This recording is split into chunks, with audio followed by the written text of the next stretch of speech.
Welcome back to another technical deep dive here in the debug zone. Today we're tackling a big question and breaking it down with insights from other users.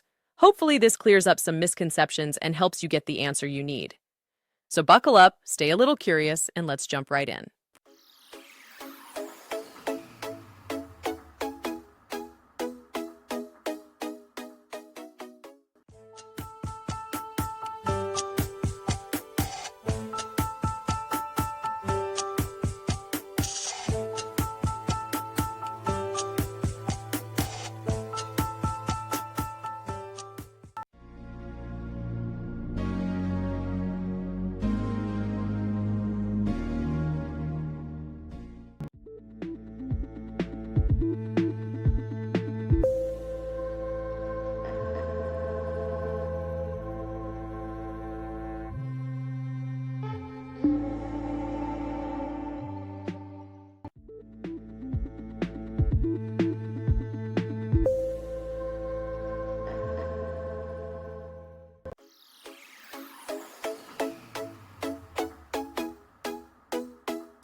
And that's a wrap.